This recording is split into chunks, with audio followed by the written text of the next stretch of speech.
and my 18th birthday, my family handed me a box. It was small, wrapped in that same shiny silver paper Mom used every year, like she was trying to pretend we were normal. My heart fluttered. Maybe, just maybe, this year would be different. I looked, up, smiling nervously. Mom stood across the table, arms folded tight, eyes unreadable. My sister, Lena, leaned back in her chair, twirling her hair like she was bored at a dentist appointment. My little brother, Jake, was already snickering, probably because Lena whispered something in high seer. Uncle Roy had that smug grin plastered on his face, the one he wore whenever someone was about to be humiliated, but wasn't him. Grandpa sat quietly in the corner, his hands folded neatly in his lap. He didn't look at me. He just stared at the cake in the center of the table like he knew something I didn't. The box was light, too light. My hands trembled just a little as I pulled the ribbon loose. I tried to keep my face neutral, but inside my heart was thooting so loudly it echoed in my ears. I lifted the lid, and that was it. No gift, no card, just a single folded note. At first, I thought it was a joke, some kind of scavenger hunt, a clue. My pulse jumped with a tiny flicker of hope until I opened it and saw 5 words scribbled in black ink. Try being useful for once. Silence. Then Lena burst out laughing. Even her gift is empty, she said loud enough for everyone to hear, just like her life. Everyone laughed. Jake chuckled along with her. Uncle Roy slapped his knee like he'd just heard the best punchline of the year. Even Mom. She didn't laugh, but I saw her smirk like she approved. I couldn't move. My stomach twisted so hard I felt sick. The note dangled from my fingers, crumpling slowly as my grip tightened. My cheeks were burning, and I couldn't tell if it was from rage or shame. Maybe both. I stared at them, each of them, and all I could think was, this is what I am to them. A joke, an inconvenience, an empty box. Lena's face was gleaming with satisfaction. Her eyes locked on mine, daring me to cry. I wouldn't, not in front of her.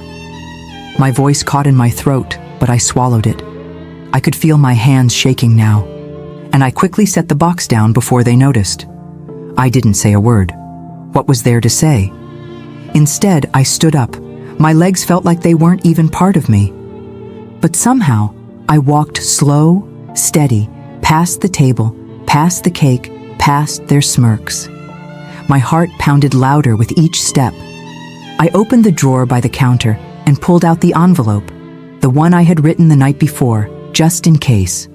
I turned around, and for a second, the room was completely silent. Even the laughter stopped. Grandpa looked up. I walked to the table. My footsteps echoed on the hardwood floor as if the house itself had gone still. I placed the letter right in front of my mom. No words, just a calm, deliberate motion. Her smirk vanished. Lena's smile faltered. She blinked, confused. "What's that?" I didn't answer. I didn't need to. I sat back down, folded my hands in my lap, and looked straight ahead. My face was calm, but inside I was shaking. Not with fear, but with something new, something like power. Mom picked up the letter, and as she unfolded it, her face went pale. They say birthdays are supposed to be about love, about celebration. But for as long as I can remember, mine felt more like a formality, a box they checked so they could say they did their duty. I'm Emily, just turned 18, the quiet one, if you asked my family, or more accurately, the invisible one. Growing up, I wasn't the star athlete like my brother Jake, or the academic overachiever like Lena. I was just there. I liked writing. I spent my afternoons filling notebooks with stories no one read, thoughts no one asked about. And I was okay with that for a while, until I realized being invisible wasn't peaceful. It was lonely. After my dad died when I was 13, everything changed. Or maybe everyone just dropped their masks. Mom hardened overnight. She was already tough, working long hours as a nurse, holding the house together. But after he was gone, she stopped smiling, stopped noticing me. The only time she spoke to me was to point out what I hadn't done. Dishes, grades, laundry. My entire existence became a checklist she never wanted to check off. Lena, of course, stepped right into the spotlight.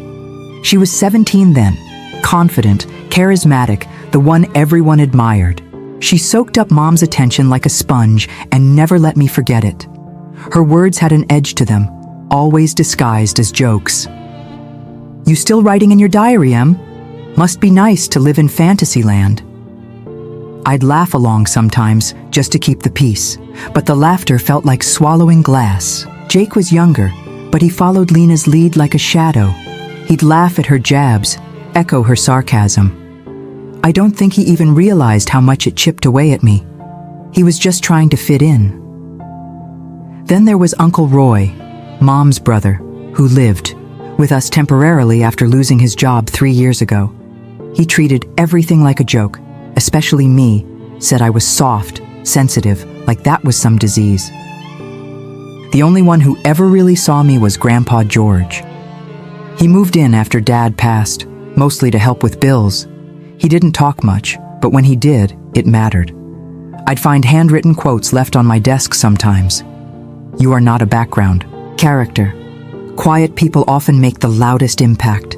Little notes that told me someone noticed. But even Grandpa had limits. He was old, tired. He wasn't going to step into the fire just to defend me from my own family. I spent years waiting for something to change, waiting to be seen. I tried harder, brought home decent grades, helped out, even got a part-time job at the bookstore downtown. Still, I was the waste of space, the moody one. Every family photo had me off to the side, half smiling, half hoping someone would pull me in. By the time my birthday came around this year, I had already lowered my expectations to the floor. But deep down, part of me still hoped, just a little. I told myself they'd surprise me, that maybe they were just bad at showing love, that the cake, the box, it might mean something. Instead, I got 5 words on a crumpled note. Try being useful for once. And the thing is, that moment, as cruel as it was, it set something free inside me. A slow, burning anger I'd been holding in for years, disguised as silence, finally found direction. Because what they didn't know was that I had already written them a letter, one they were about to read, one that said everything I never had the chance or courage to say out loud. The room was still. Mom's fingers tightened around the letter, but she didn't open it. Not yet. Her jaw was clenched, and her eyes flicked from the envelope to my face, like she was waiting for me to explain. I didn't. I just sat there, hands folded neatly in my lap, pretending like my heart wasn't hammering against my ribs. The silence that filled the room wasn't peace. It was pressure, thick, suffocating. Lena rolled her eyes. "What is this?" Another one of her poems. Jake chuckled under his breath like it was safe to laugh again now that his big sister had spoken. Uncle Roy let out a sharp sigh, muttering, "Drama queen," like it was some reflex. And just like that, the spell broke. The room erupted into casual cruelty again, as if they hadn't just dropped a verbal grenade in my lap 5 minutes earlier. As if the note hadn't stung so badly, I could still feel it under my skin. But I wasn't listening to them anymore. I was watching Mom. She hadn't looked back at me since I placed the letter on the table. Her fingers ran along the edge of the envelope like she was weighing whether it was even worth opening. She had that tight pursed lip expression she always wore when I disappointed her, which apparently was always a strange sensation washed over me. Part anger, part freedom. For so long, I thought if I just tried hard enough, they'd eventually love me the way I needed. I thought there was something wrong with me, that I wasn't doing enough. But staring at them now, laughing and brushing it off, I felt something shift. Maybe it wasn't me who was broken. Maybe it was them. My eyes locked with Grandpa George's across the room. He wasn't laughing. He hadn't even flinched. He just stared at me with that quiet knowing in his eyes and gave me the smallest nod. The kind of nod that said, "You did the right thing." Still, it didn't make the sting any softer. Because no matter how strong you try to be, being humiliated by your own family in front of a birthday cake with your name on it hurts like hell. The air was stale. The candles were still flickering long after anyone had cared to sing. I looked at the cake. Plain vanilla, store-bought. The kind you get when you remember someone's birthday at the last minute. They hadn't even bothered to ask what kind I liked. Not that I expected them to. I took a breath, but it caught in my throat. The humiliation wasn't loud. It wasn't screaming or crying. It was the quiet kind. The kind that sits in your bones and whispers, "You don't belong here." My fingers curled around the edge of the table to keep from trembling. My chest felt tight, like there wasn't enough oxygen in the room.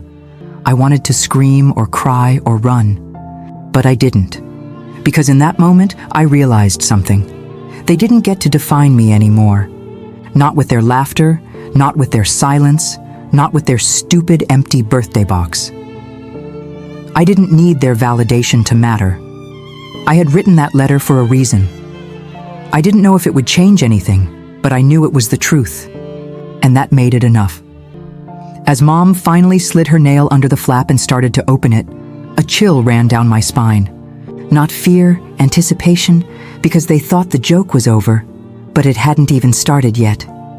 The envelope opened with a soft tear, barely a sound, but to me it was thunder.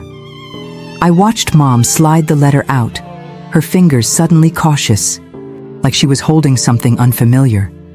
Maybe for the first time in her life, she wasn't sure what to expect from me. That alone was enough to make my breath catch. I didn't look away, not this time. My whole life, I'd been taught to shrink, to stay small when things got loud, to apologize even when I didn't know what I'd done wrong. But something shifted in me the night before when I wrote that letter. For once, I wasn't going to beg them to understand. I was just going to tell the truth, and if it stung, good. I had stayed up until 2:01 a.m. writing it. Every sentence was a fight against the voices in my head, telling me to stay quiet, to avoid conflict, to keep peace that only existed when I disappeared. But I didn't stop writing. I couldn't. Page after page poured out of me. Memories I'd buried, things I wanted to scream, but never dared. I wrote about Dad, how his death cracked everything, how I stopped feeling safe in my own home after he was gone, how Mom changed, not just in grief, but in presence. She stopped looking at me, and when she did, it was only to point out what I hadn't done. I wrote about Lena, how every insult, every jab disguised as just kidding was another stone in my pocket dragging me down, and how she always got away with it because she was loud and shiny and easy to love. I wrote about the way Jake copied her cruelty, how Uncle Roy turned every moment into a punchline, and how I learned to walk quietly so I wouldn't get in anyone's way. But most importantly, I wrote about who I was becoming without them, about how I'd started therapy 6 months ago in secret, how I'd applied to a creative writing program 2 towns over, how I was saving money from my part-time job at the bookstore, and how by the end of the summer I'd be moving out. No fight, no yelling, just a decision. I was leaving because I refused to spend the rest of my life trying to be useful to people who only saw me as a burden. The letter ended with one sentence I had rewritten over and over until it stopped shaking on the page. You will no longer have the power to define who I am. That was what Mom was reading now. Her eyes scanned the pages slowly. I saw the shift happen, the flicker in her expression. Her brow tensed, her lips pressed together. She looked like she was swallowing something, bitter. For once, she didn't know what to say, and that terrified her. Lena stopped laughing. She leaned in slightly, trying to read over Mom's shoulder. What even is that? She asked, her voice quieter this time. No one answered. Uncle Roy scratched his chin, clearly uncomfortable. Jake slouched deeper in his chair, glancing at me and then quickly away. I think he was waiting for someone to make a joke, to break the silence, but none came. The silence was mine now, and for the first time in a very long time. I didn't feel small in it. I didn't need to shout. I didn't need to explain. I had said everything I needed to in that letter. And watching them sit with it, watching it knock the wind out of them without me raising my voice, was more powerful than anything I could have screamed. They had taken my birthday and tried to reduce me to nothing, but I'd turned it into a mirror. And now they had to look.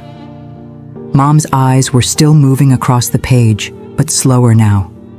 Like each word weighed more than the last. I could see her lips twitch as she tried to keep her face neutral, but it wasn't working.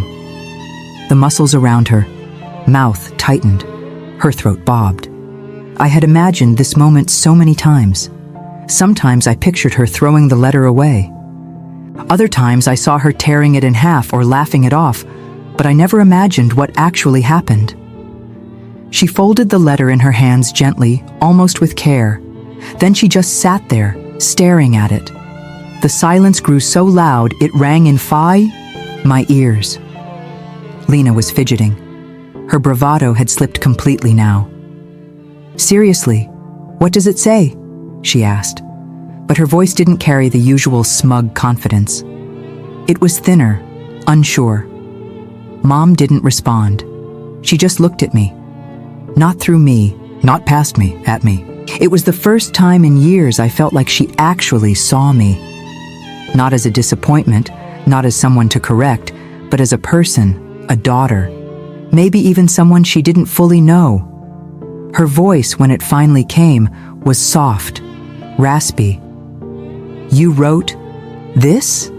I nodded once, steady. I didn't flinch. She blinked slowly, and I noticed her hand was trembling. "Why didn't you ever say something before?" The question felt absurd. I almost laughed. Why didn't I? I had tried. I had begged for scraps of attention, lowered my voice, shrunk myself, done everything I thought they needed, but I kept my reply simple. "I didn't think you'd listen." That hit her hard. Her eyes dropped back to the letter like she was trying to read it again without physically doing it, as if seeing it twice would soften the blow. Lena looked back and forth between us.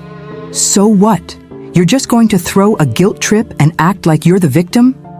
I turned to her, calm, clear. "Lena, you called me empty on my birthday." She froze. It was the first time I'd ever called her, out directly. I could see her chest rise a little too fast. Her lips parted like she had something to say, but she didn't. Uncle Roy cleared his throat, breaking the tension. "All right, let's not turn this into a therapy session. She's just being dramatic." "No," Grandpa George interrupted. His voice was soft but firm. "She's not that silence." It came back harder than before. Everyone looked at Grandpa. He had barely spoken all night. Now his hands were resting on his cane, his back straight despite the years carved into his bones. "She's the only one in this room who's had the courage to say what needed to be said," he said, glancing around. "Maybe instead of mocking her, we should have listened a long time ago." The table was stunned. For a moment, I didn't know what to do. I had prepared for rejection. I had braced for more ridicule, but I hadn't prepared for this crack in the surface, this possibility that maybe, just maybe, someone understood. I looked at Grandpa, and he gave me that same quiet nod. Mom let out a slow breath. I didn't. "Know you were hurting like this." I didn't say it was obvious. I didn't list the birthdays they forgot, the nights I cried myself to sleep, or the times I was talked over like furniture. I just said, "Now you do." I stood up, not to storm off, not to make a scene, just to leave calmly with my dignity intact. I picked up my jacket from the back of the chair and looked at them one last time. "I'm going to be okay with or without you." Then I walked out the front door into the cold night air, and for the first time in years, I could finally breathe. The air outside was crisp, almost sharp against my skin. I hadn't realized how warm and stifling it had been in that house until I stepped out. For a second, I just stood there, still clutching the edges of my jacket, heart pounding like it was trying to catch up with everything that had just happened. I didn't cry. I didn't collapse. I just breathed. Deep, slow, unshaking breaths that reminded me I had done it. I had said the truth. And even though it felt terrifying, it also felt like freedom. The next day was quiet. No texts, no calls, not even a passive-aggressive knock at my bedroom door. I think they didn't know what to do with what I gave them. I had handed them my pain, my truth, my choice, and walked away. That power shift, it left them speechless. For a while, I wasn't sure how I felt. Lighter, yes. Relieved, definitely. But also sad, because deep down, even after everything, I wanted them to love me. I wanted my mom to hug me and tell me she was sorry. I wanted Lena to come into my room and finally see me. I wanted Jake to ask if I was okay. I wanted someone, anyone, to say they were proud of me. But wanting something doesn't mean it'll come, and healing doesn't always mean reconciliation. A few days later, Grandpa knocked gently on my door. He didn't say much, just handed me an envelope, smiled, and left. Inside was a note, his handwriting shaky, but still strong. "You're not wrong, Emily. I've seen it, and I wish I had spoken up sooner. You are not empty. You are powerful. Keep going." That letter, it meant everything. It didn't fix the years of silence or the ache I still carried, but it reminded me that even if most of them didn't get it, someone did. And sometimes, that's enough to keep moving forward. 2 weeks later, I moved out. I found a small room above the bookstore where I work. The rent isn't cheap, but it's mine.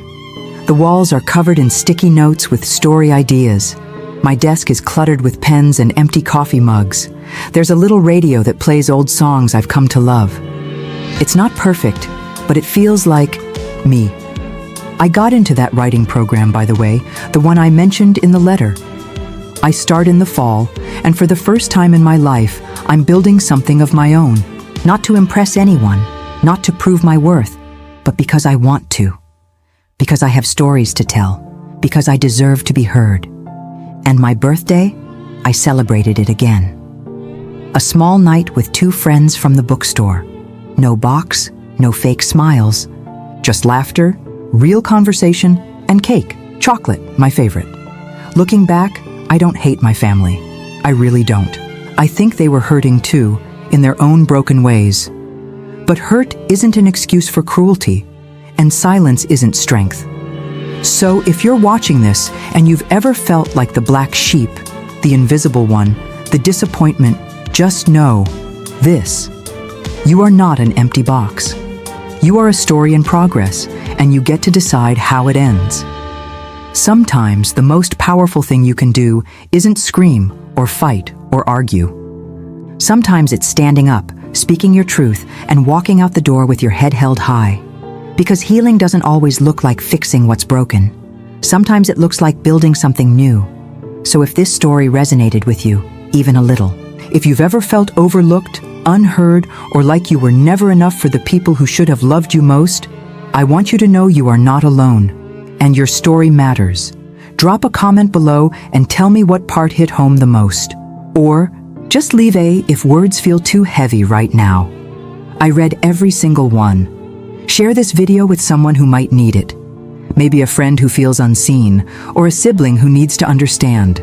Like the video if it made you feel something. It helps more than you know. And if you want more real, raw stories like this one, subscribe to the channel and turn on notifications so you don't miss what's coming next. Thanks for sitting with me through this. Until next time, be loud even in your quiet. Be honest even if your voice shakes. And never stop telling your story. Fade out with soft music and channel logo or social handle.